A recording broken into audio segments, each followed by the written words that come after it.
Okay, well, the title I have for today is The Invitation RSVP.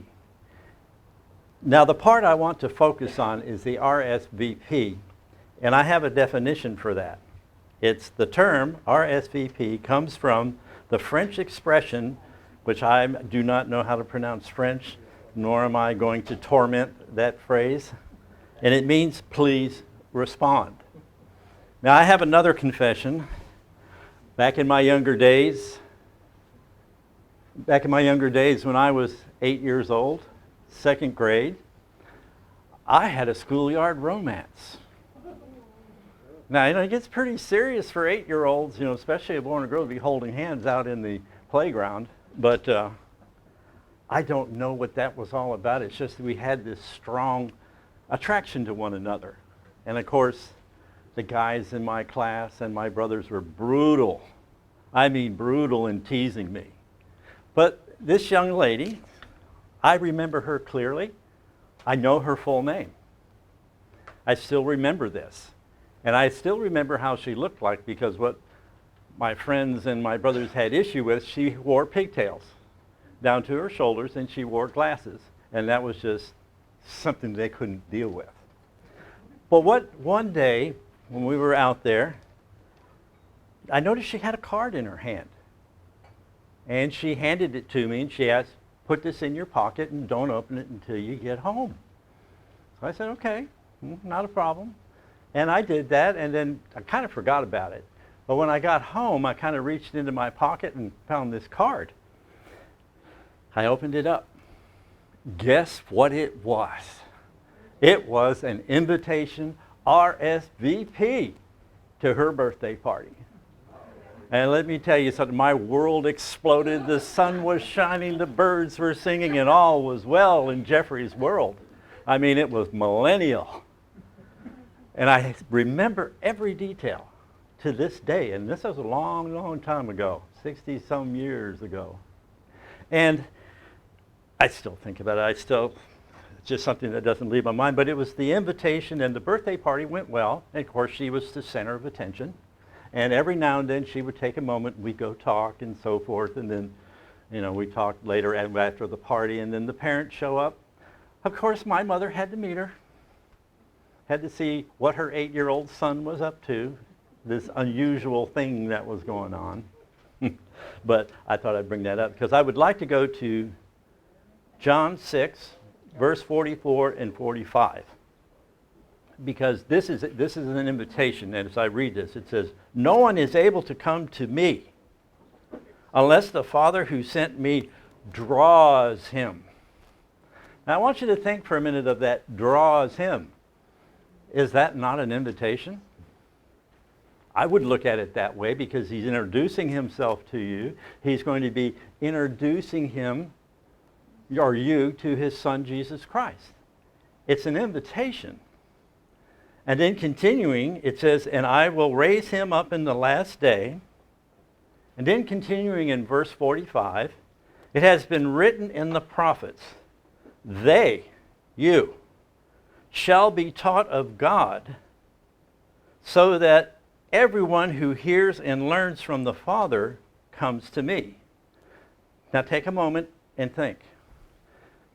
Before you were baptized, how was God dealing with you? God dealt with us in different ways. In my particular case, it was a Plain Truth magazine I came across down in the heart of Mexico. That was the introduction to God. And then from that point on, he was teaching me and leading me to his son. Now the question I have to ask is this: what's the RSVP part of it? It's going to happen today. It's called baptism.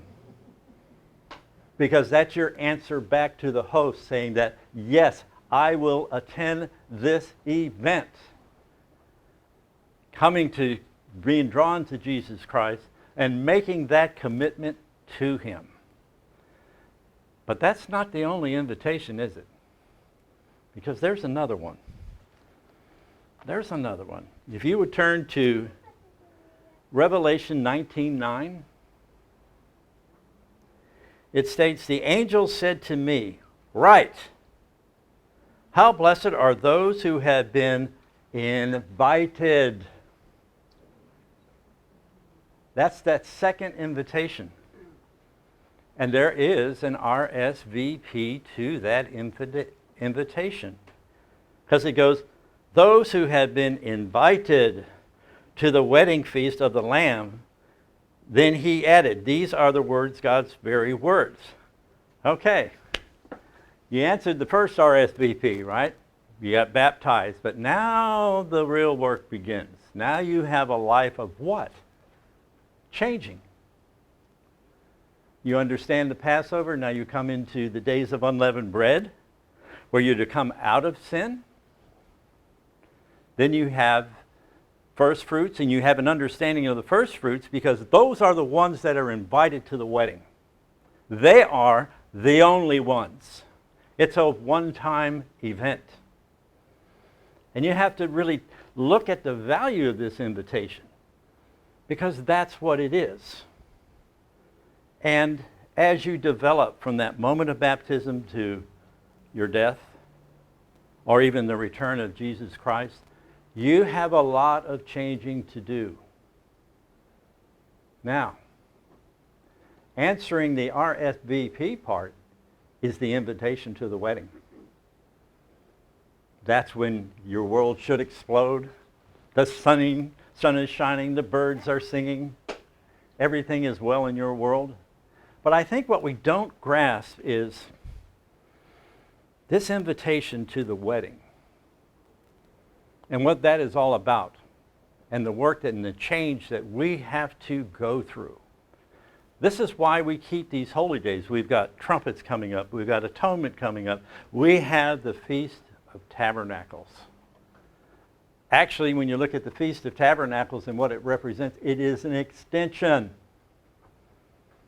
of the invitation, that RSVP that you reacted to. Because if you're resurrected and you're standing there with Jesus Christ when he returns, you've answered it. You've answered the host. Yes, I will be there at that event.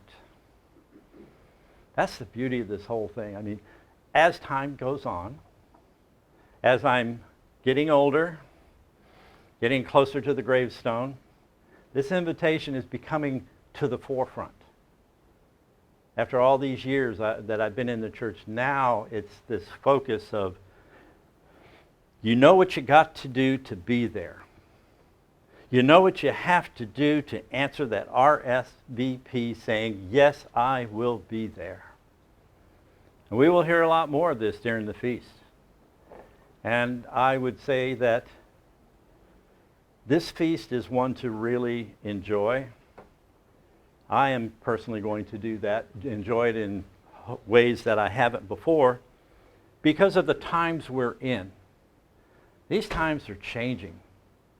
We're in a different world. You know, with each new year, like you got 2023 coming, who knows what that will bring? Doesn't look good. But what my point is to enjoy this feast to its fullest in a way you never had before. And always keep in the back of your mind, you've got to answer that RSVP to the wedding feast.